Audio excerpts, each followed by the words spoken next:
I'm Robert O'Connell. I'm one of the orthopedic surgeons in the sports medicine department at VCU.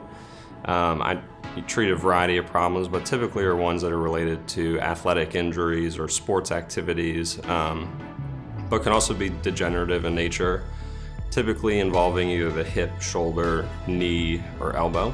My biggest approach and kind of philosophy is that you kind of have to really have a discussion with the patient about what their goals are and what they want to return to doing. You know, as a sports surgeon, we're always trying to get patients back to activities kind of in a pain-free manner.